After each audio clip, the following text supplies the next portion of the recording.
Olá, gente. Eu sou o pastor Lauro Rossini Ottonicar, sou membro da Ordem dos Pastores Batistas do Brasil. Minha formação acadêmica conta com bacharelado em Teologia e mestrado em Educação Cristã. Digo isto para dar sentido ao afirmar que os temas sociais, políticos e religiosos que trato são do ponto de vista de uma ética cristã. O tema que eu vou discorrer é impossível descrer plenamente e ser ateu desculpável.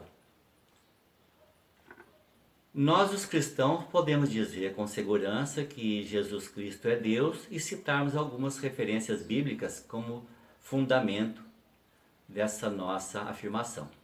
Por exemplo, a Epístola de Paulo a Tito descreve no capítulo 2, versos de 11 a 13, assim: Porquanto a graça de Deus se manifestou salvadora a todos os homens, educando-nos para que, renegadas a impiedade e as paixões mundanas, vivamos no presente século, sensata, justa e piedosamente, aguardando a bendita esperança e a manifestação da glória do nosso grande Deus e Salvador Cristo Jesus. E João, na sua primeira epístola, no capítulo 5, verso 20, também diz: Sabemos que o Filho de Deus é vindo e nos tem dado entendimento para reconhecermos o verdadeiro. E estamos no verdadeiro, em seu Filho Jesus Cristo. Este é o verdadeiro Deus e a vida eterna. Existem outras referências que descrevem que Jesus Cristo é Deus, como Evangelho de Mateus, capítulo 1, verso 23, Evangelho de João, capítulo 1, versos de 1 a 12, o mesmo Evangelho de João no capítulo 10, verso 30, a Epístola de Paulo aos Romanos no capítulo 9, verso 5 e outros. Já os ateus podem dizer que Deus não existe, mesmo que suas consciências lhes indiquem o contrário e não contem com nenhuma referência escrita, fundamentada, para dar base à sua suposição. As afirmativas, Jesus Cristo é Deus e Deus não existe, são apenas hipóteses antes de serem provadas. Os pensamentos em si não mudam a realidade dos fatos. Por exemplo, se Deus existe, não deixará de existir pelo fato de muitos pensarem que ele não existe. E se Deus não existisse, não passaria a existir pelo fato de muitos pensarem que ele existe. Tanto a certeza absoluta como o equívoco absoluto de determinada questão só serão identificados e plenamente concluídos por meio da pesquisa que gera o conhecimento que se torna ciência. A certeza absoluta sempre apresenta a questão, faz a pesquisa, obtém o conhecimento e mostra o objeto. Já o equívoco absoluto, quando apresenta a questão, mesmo que faça a pesquisa, não encontra o conhecimento e nem o objeto para mostrar. É possível provar a existência daquilo que existe, mas é impossível provar a inexistência daquilo que existe. Se não fosse possível ter certeza absoluta do que Deus fez em todo o curso da história, em favor da humanidade, não haveria salvação para os crentes e nem condenação para os ateus. Assim a vida seria um absurdo, para um fim sem razão e sem sentido na morte. Na questão da existência ou não de Deus, os crentes e os ateus contam com um denominador comum, que é a crença, pois os crentes creem que Deus existe e os ateus creem que Deus não existe. A crença dos crentes se chama fé, fé que se fundamenta na história bíblica. Já a crença dos ateus não tem nome e nem onde se fundamentar, porque não tem como comprovar o que afirma. Notável ainda é que os que estão na certeza do conhecimento sabem que estão com a verdade e por isso podem identificar e alertar os que estão no equívoco. Já os que estão equivocados, por estarem assim, não sabem que estão enganados e nem podem progredir, a menos que aceitem a ajuda dos que possuem a certeza dos fatos ou resolvam pesquisar na fonte ou no lugar onde o objeto possa ser encontrado. Vejamos bem, até a lógica indica que entre o crer em Deus ou negá-lo, a vantagem é somente dos que creem. É o caso da genial aposta de Blaise Pascal, ou seja, aos que creem que Deus existe, se ele não existe, não lhes acontece nada. Mas aos que negam que Deus existe, se ele existe, estarão perdidos. Em outras palavras, se no final de tudo os ateus estivessem certos e Deus não existisse, não haveria céu e nem inferno.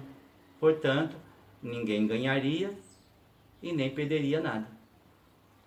Já se os crentes estiverem certos e Deus existir, o que a história comprova, os crentes ganharão tudo, ou seja, a vida eterna, e os ateus e os indiferentes perderão tudo, ou seja, irão para a perdição eterna. Nessa lógica de Pascal, a única alternativa inteligente é apostar na existência de Deus e procurar servi-lo, pois descreve o Evangelho de João, no capítulo 17, verso 3, assim: E a vida eterna é esta, que te conheçam a ti, o único Deus verdadeiro, e a Jesus Cristo, a quem enviaste. A situação dos ateus é muito delicada, pois serão julgados tanto por aquilo que existe, mas que negam existir, por exemplo, a existência de Deus e a divindade de Jesus, como por aquilo que existe, mas não podem negar, por exemplo, a consciência e a ciência. Seja o que é concreto ou abstrato, físico ou metafísico, imanente ou transcendente, objetivo ou subjetivo, quando provados, são ciência. Por exemplo, o raciocínio é abstrato e ninguém nega a sua existência. A consciência também é abstrata e ao mesmo tempo moral, porque indica o que é certo ou errado e ainda não se deixa enganar pelos pensamentos ilusivos da vontade humana. A pessoa pode enganar por um tempo a si mesma, dizendo: Deus não existe, mas pelas muitas evidências não engana a sua própria consciência. Já a ciência é o conteúdo objetivo e provado do que a história registra. Portanto, a fé cristã é científica, pois se fundamenta no registro histórico da Bíblia. Aliás, os ensinos e os milagres que envolveram a vida e obra de Jesus Cristo como a encarnação de Deus no mundo, juntamente com seus apóstolos, aconteceram e foram registrados na mesma ocasião por diversos historiadores, experimentados pelos que receberam as bênçãos, curas e restaurações, e presenciados por dezenas de milhares de testemunhas. Por isso são plenamente aceitos. São aceitos por quê? Porque são ciência. Estas são as bases que julgarão os ateus e também os indiferentes que, embora creiam em Deus, não o procuram por meio da igreja para alcançarem em tempo a salvação. Para darmos mais razão ao raciocínio, vamos citar 5 fatores históricos descritos na Bíblia que nenhuma outra das grandes religiões, além do cristianismo, possui. Primeiro, a palavra preditiva, ou seja, a narrativa de fatos preditos pelos profetas muito antes de acontecerem. Por exemplo, o profeta Isaías pregou ao povo de Israel e registrou sobre a vida e obra de Jesus Cristo há mais de 700 anos antes de Jesus chegar, conforme descreve o seu livro no capítulo 61, versos 1 e 2, e o Evangelho de Lucas, no capítulo 4, versos de 16 a 19. Segundo, a encarnação de Deus em Cristo, descrita por João no seu Evangelho, capítulo 1, de 1 a 12. Terceiro, a ressurreição de Jesus, conforme registram os 4 evangelhos. Mateus capítulo 28, de 1 a 10, Marcos 16, de 1 a 8, Lucas 24, de 1 a 12 e João 20, de 1 a 10. Quarto, a descida do Espírito Santo em Pentecostes a grupos de diversos idiomas e nações, reunidos num só lugar em Jerusalém, conforme descreve Atos dos Apóstolos, capítulo 1, versos de 1 a 13.